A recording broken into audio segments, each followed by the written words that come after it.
So electric flux की बात करेंगे हम आज। इलेक्ट्रिक फ्लक्स क्या और क्या इसकी प्रॉपर्टीज हैं।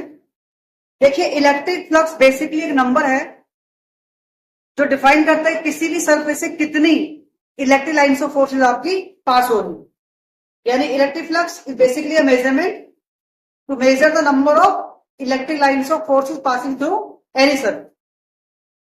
तो ये मेरे पास का सरफेस है and these are the electric lines of forces which are passing through a surface.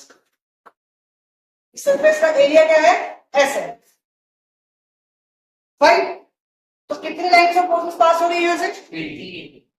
तो इलेक्ट्रिक फ्लक्स वुड बी 3। अब इलेक्ट्रिक फ्लक्स को मेजर करते हैं कि the dot product of electric field and the surface area vector. जो area है it is a scalar quantity. तो area को वेक्टर बनाने के लिए हमने क्या किया, इसको एक नॉर्मल यूनिट वेक्टर से मल्टीप्लाई कर दिया। जब किसी स्केलर को वेक्टर से मल्टीप्लाई करते हैं तो उनका जो प्रोडक्ट है वो क्या बन जाता है? वेक्टर।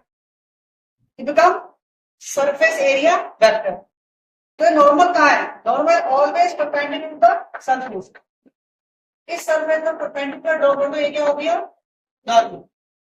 और ए डॉट बी क्या होता है? A B cos theta. तो ये हमारे पास हो जाएगा ई एस कॉस थीटा। यहां पर थीटा क्या है? The angle between electric field and the normal. Unit क्या होगी? Electric field volt per metre into metre. तो unit will be volt into metre. अब यहां पर क्वेश्चन ये आता है कि जो इलेक्ट्रिक फ्लक्स है अगर वो एक नंबर है तो नंबर की यूनिट क्यों है? जैसे हमने 11th क्लास में किया, रे not number, it is only a number, it's dimensionless quantity, यानी इसको यूनिट नहीं है। अगर इलेक्ट्रिक फ्लक्स आपके नंबर है तो why it has a unit? उसका रीजन ये है क्योंकि बेसिकली जो इलेक्ट्रिक फ्लक्स है वो ये मेजर कर रहा है कि कितनी लाइन ऑफ फोर्सेस आपकी पास हो रही है, लेकिन वो ये भी बता रहा है कि वो लाइन्स ऑफ फोर्सेस कितने एरिया को कवर करते हुए पास हो रही है। तो लाइन्स ऑफ फोर्सेस का एरिया के साथ सिग्निफिकेंट है। वो लाइन्स ऑफ फोर्सेस तो बताएगा, साथ में ये बताएगा कि कितने एरिया कवर करते हैं आपकी वो लाइन्स ऑफ फोर्सेस आ रही है, and area as a unit. तो that is why electric flux always has a unit. Clear है? अब जिस सरफेस से आपकी लाइन्स ऑफ फोर्सेस पास हो रही है उस सरफेस को हम कहते हैं Gaussian surface. There is a theorem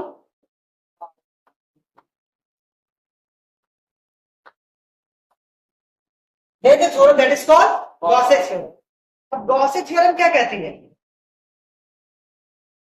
गॉसे theorem कहती है कि अगर आपके पास कोई चार्ज है, कोई पॉजिटिव चार्ज है, उस पॉजिटिव चार्ज को आप एक सरफेस से इनक्लोज कर दो, किसी भी सरफेस एरिया से अगर वो इनक्लोज करो, उस केस में क्या करें? टोटल फ्लक्स होगा that will be 1 upon E naught times of the total charge enclose by the surface.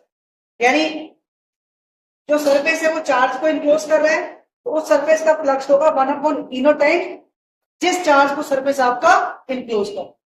Clear? अब इसी थ्योरम को प्रूव करेंगे स्फेरिकल सरफेस के लिए। सपोज ये मेरे पास पॉजिटिव चार्ज है, इसको मैंने इनक्लोज कर लिया है स्फेरिकल सरफेस। इनक्लोज मतलब उसके अंदर होना चाहिए चार्ज। अब इलेक्ट्रिक फील्ड कैसा होगा? Away from the positive charge. और अगर हम इस सरफेस पे नॉर्मल ड्रॉ करेंगे तो वो इलेक्ट्रिक फील्ड की सेम डायरेक्शन में आएगा।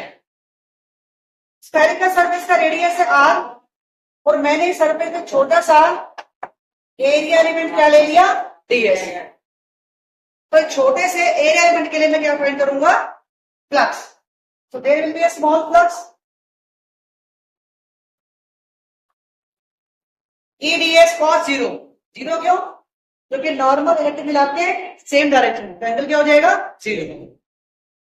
तो यहां पर फ्लक्स क्या हो जाएगा? Small flux E into ds। Total flux find करने के लिए क्या करेंगे? इसको इंटीग्रेट करेंगे।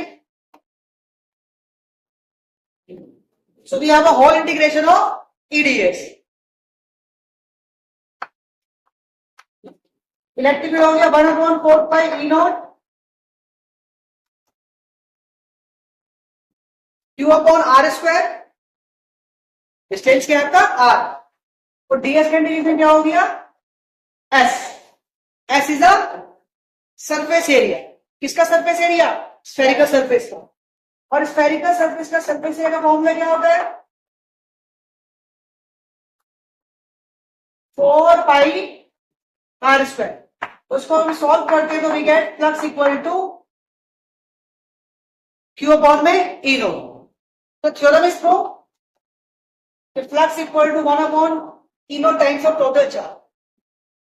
तो गॉसी थ्योरम को आप किसी भी सरफेस के लिए प्रूव कर सकते हो. यहां मैंने चार्ज को इंक्लोज किया एक स्फेरिकल सरफेस से. अगर आप चाहते तो आप चार्ज को इंक्लोज कर लेते असिमेट्रिकल सरफेस से. इंक्लोज तो करना है, तो एरिया तो कैसे भी हो सकता है. तो हम एक ऐसे एरिया से इंक्लोज करके भी गॉसी थ्योरम को प्रूव कर सकते हैं. बट आपके सिलेबस में सिर्फ कैसा है? सिमेट्रिकल सरफेस की. तो आपको सिमेट्रिकल सरफेस के लिए ही प्रूव करना है, दैट इज स्फेरिकल सरफेस. अगर क्वेश्चन में रिटर्न भी नहीं है, सिर्फ ये लिखा हुआ है कि state and prove Gauss theorem, even then you have to prove for the spherical surface, because in your syllabus we have to prove only for the spherical surface. Clear है?